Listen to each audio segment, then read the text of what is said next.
Hello and welcome back. In part 1 of the lecture, we explored underpinning theories of pro-social behaviour, classic theories which focus on genetic determinism, social exchange, empathy and altruism. In part 2, we examined theories and empirical research which emphasises the ways in which pro-social orientations can be engaged through giving analytic attention to cultural values and frames. It is increasingly understood that empathy and pro-social orientations are influenced by the environmental cues and linked to the meanings that we associate with social actions of ourselves and of others.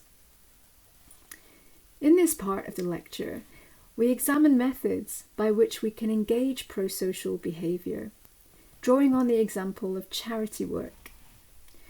We draw on the session reading by Crompton, 2010, which proposes conceptual frames as a useful analytical tool for engaging pro-social behaviour. So before engaging with this part of the lecture, I encourage you to read pages 27 to 39 of the report that is provided on Moodle.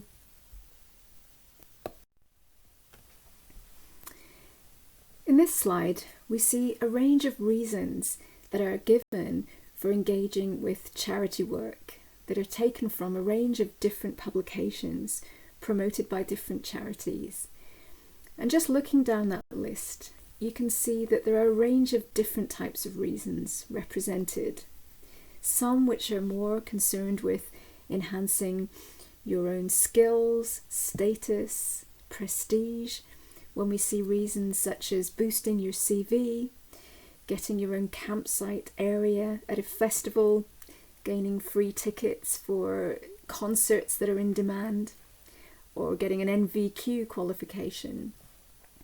And we can see perhaps distinctly different types of reasons reflected in those which emphasise being part of a community of volunteers, helping to advance a charity's cause, building and expanding your own horizons, and doing something positive for your own community. So perhaps in those two types of reasons, we're seeing firstly more extrinsic ones that are concerned with self-enhancement, and in the second case more intrinsic reasons where the individual were being encouraged to identify with what some researchers would call larger than self problems. And it may be that in the reasons that we perceive in our own actions, where we might get involved in voluntary work or charity work, that it could be a combination of both types of reasons to some extent, but maybe in varying degrees.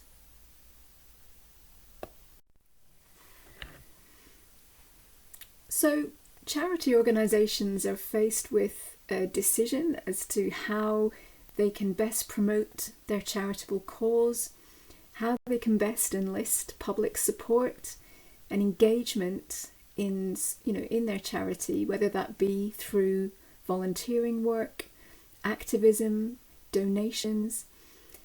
And in the example provided in the image here from Oxfam, we might perceive this as an advertisement that is more framed around the intrinsic value of engaging in volunteering, in this case volunteering in their charity shops.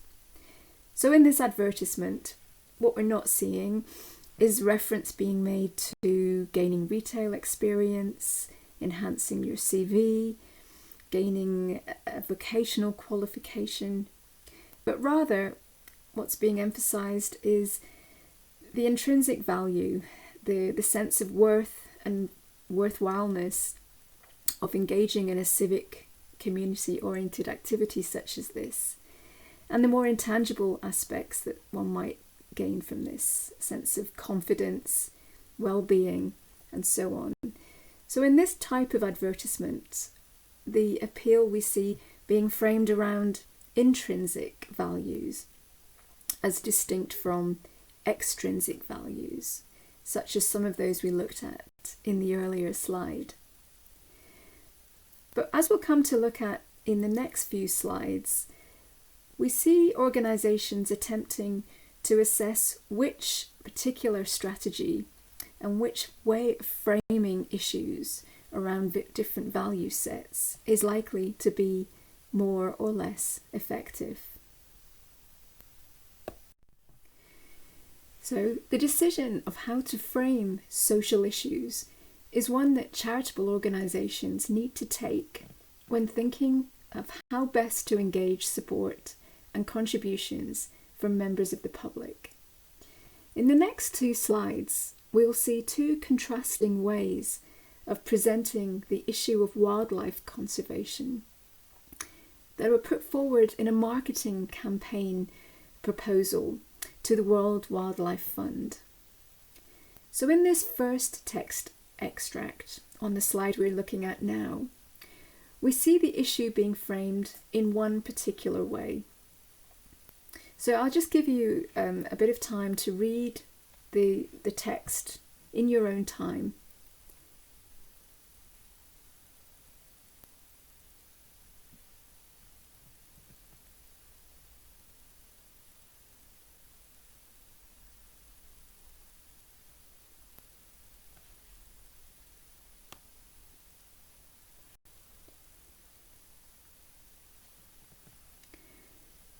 So in this extract, we might have noticed the ways that towards the end of the paragraph, we are being encouraged to focus our attention on the financial value of the environment and the importance of focusing on the commercial benefits that we can perhaps all derive from these natural resources. And finally, emphasizing the importance of putting a monetary value on nature. These are all offered as ways forward that can serve the charity's aim, which is to help people recognise the real value of our natural resources.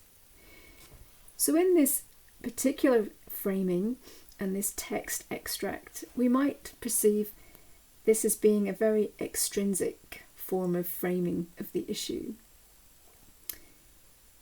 And in what cases and to what extent would this way of representing the issue and the charitable cause of the World Wildlife Fund as being effective?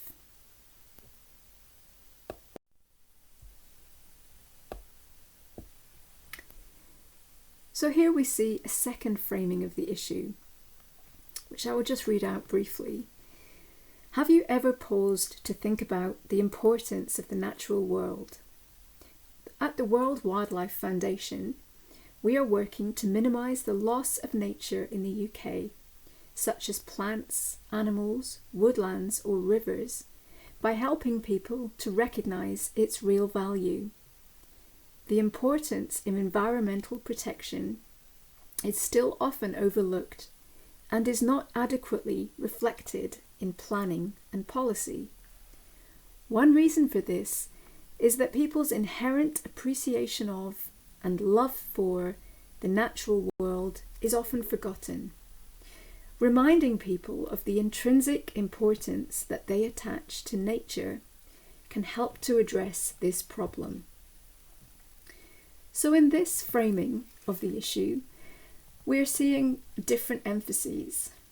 We may be noticing the wording of the importance of environmental protection, the need to recognise that our community, the public we're trying to address, will have an inherent appreciation of and a love for the natural world. One that, through a campaign that might, as a consequence, follow, is one that's focused on reminding and reinforcing that inherent appreciation.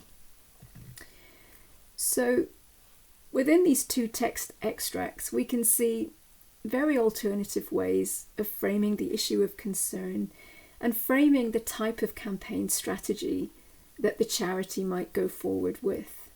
One which is focused much more around the extrinsic factors, the economic value, one which might encourage members of the public and individuals being addressed by these campaign materials to perhaps think more about what individual value they're gaining from the natural resources talked of in this literature.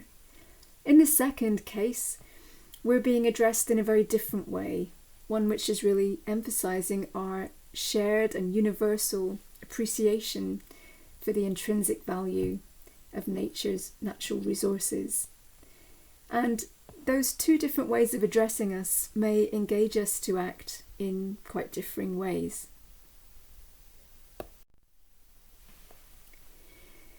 So in contrast to the more biological and individualistic accounts of pro-social behaviour that we looked at in part 1, a pivotal underpinning idea in contemporary social psychological accounts of pro-social behaviour is that framing of social issues can shape our perceptions and responses to a considerable degree. The concept of frames is widely accepted in the scientific community as a useful theoretical construct.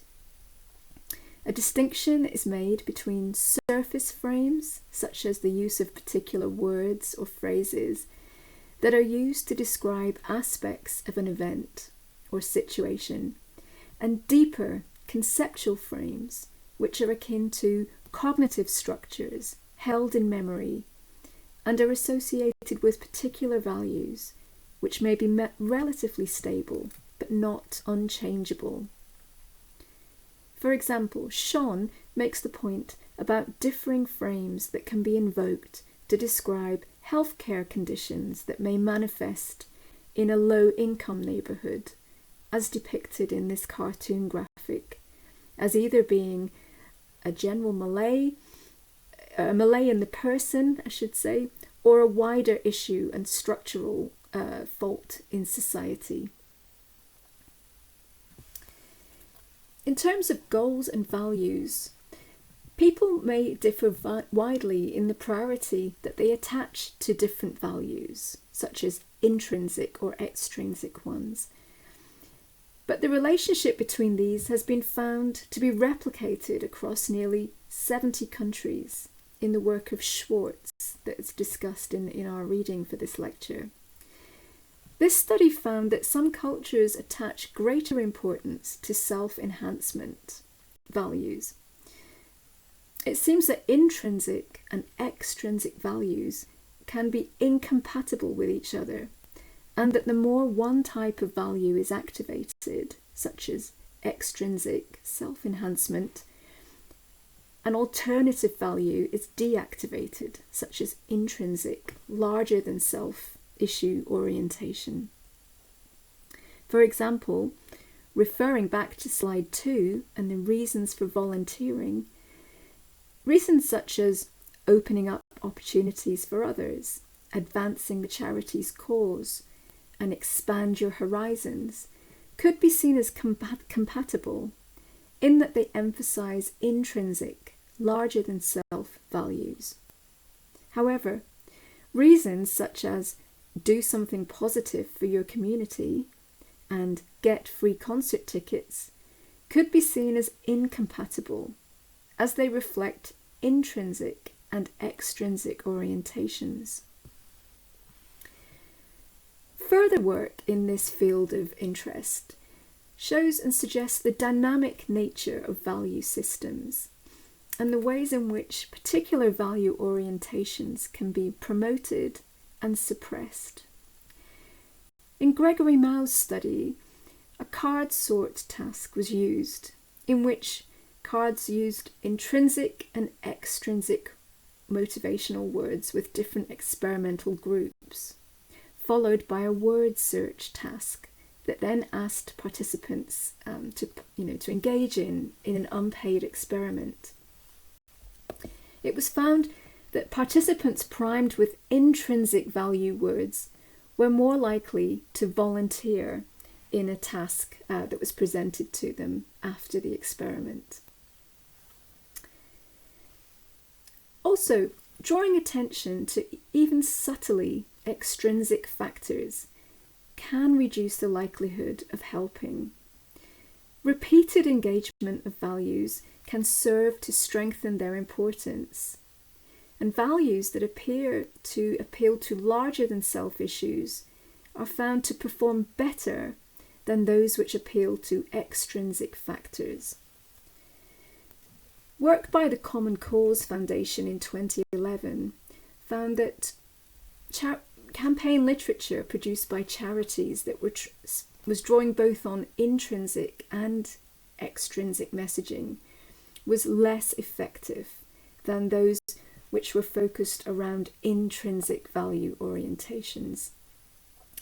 And this was found to relate both to audiences who differed in the extent to which they were predisposed to intrinsic or extrinsic value orientations. So in this line of work, they level a particular challenge to the practice that we see being taken by some marketing agencies who advocate charities pursuing so-called value matching approaches, in which they would be encouraged to tailor their marketing materials to different audiences if they were regarded as being more extrinsic or more intrinsic. So the research being presented in the Common Cause report in 2011 suggests that this value matching approach would be ineffective, and an intrinsic value orientation in wider terms would be effective, whatever the audience group. So we see and recognise a consequent interest in the role of education and civic organisations in the work that they can do in conceptual reframing of social issues to invoke a common interest frame over a self-interest frame, as we'll explore in the next few slides.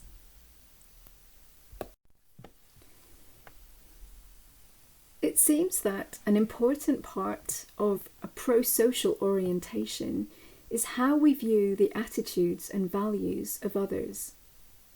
Recent UK research has used the Schwartz Values Questionnaire to ask participants to assess their own civic values, and then asking them to assess and evaluate the values of a typical British citizen. The research has shown that a significant inhibitor in people's willingness to act pro-socially is the perception that other members of the public are less pro-social in their orientation, as you can see in the graph here.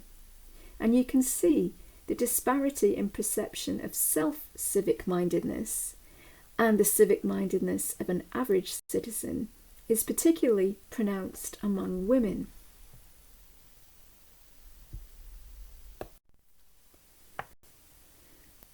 As I touched on in part 1 of the lecture, a body of research has been undertaken by the Common Cause Foundation, a social enterprise which works with government and community groups to enhance civic engagement and community volunteering. Recent research of theirs has examined public perceptions of the values encouraged by various civic and education organisations. The study showed the role of education institutions was perceived to be less effective in promoting common values than that of arts and cultural organisations, as you can see in the graph here. So we might wonder what factors might contribute to this poorer public perception of the role of education organisations in promoting public values and common cause. So perhaps at this point to pause the recording and to consider from your perspective what factors might contribute to this.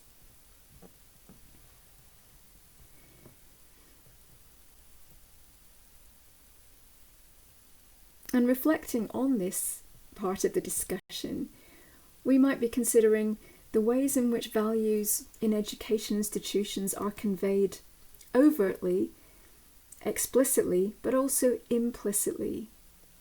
and perhaps what value-based messages are conveyed through our different assessment regimes, through our current funding models of education. In higher education, for example, through our more recent policy of student tuition fees that we've had in place for over a decade now, and in the sense of current employability discourses. We might think about the way that university and college marketing literature addresses the learner, and perhaps appeals to more individualistic, extrinsic value orientations. But we may also consider the other areas of practice and policy reflected through character education and citizenship education, which may mitigate or reflect different value orientations. The toolkit for charities that is produced by the Common Cause Foundation in response to this type of research discusses the options for charity organisations, either to attempt to tailor their communications to particular groups and their dominant motivations, or to maintain an appeal to larger than self values and convey messages framed around intrinsic value.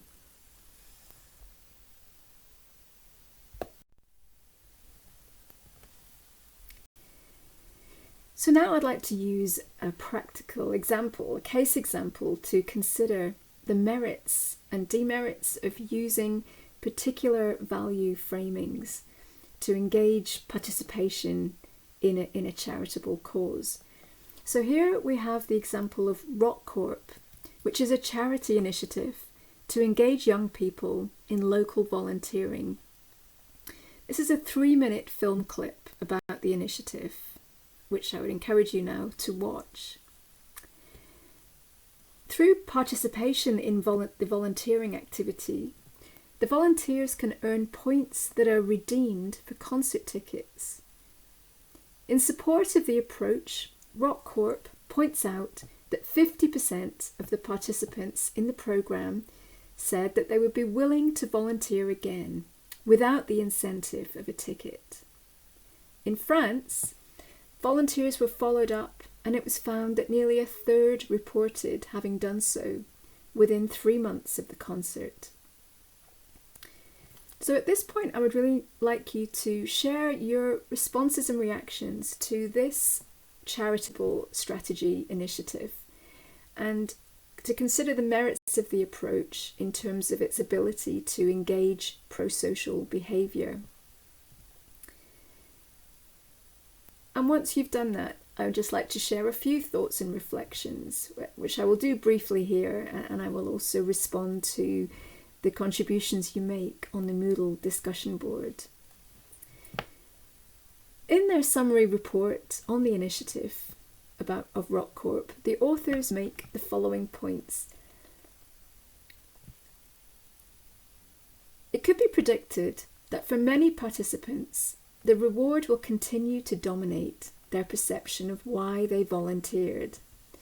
This might erode future motivation to volunteer in circumstances where material rewards are not offered.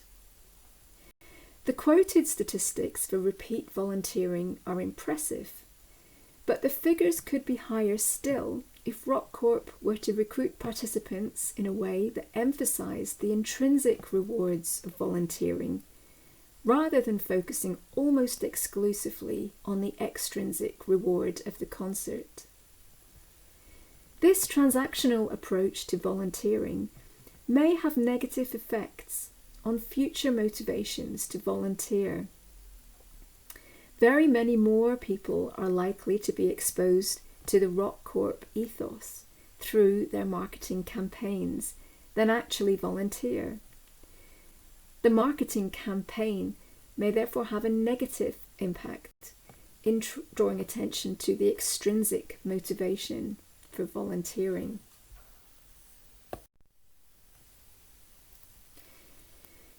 So in this part 2 of the lecture on pro-social behaviour, we have continued to engage with the fundamental questions of whether human behaviour should be understood as fundamentally self-interested on a biological evolutionary level, or whether we show the capacity to transcend innate tendencies towards self-interest and pursue a common good. Research presented in this part of the lecture suggests that there are reasons to understand human behaviour as being shaped by genetic factors, but also influenced by cultural factors to a significant degree, as even reflected in the quote here by Richard Dawkins, who would be regarded by most as an arch genetic determinist. Important questions are posed by the research discussed in this part of the session on whether our dispositions towards pro-sociality are being nurtured or inhibited through our public institutions, but ultimately suggests that there are ways, supported by research evidence, for anticipating that public concern for common causes can be nurtured through intrinsic, larger-than-self value orientations. Thank you.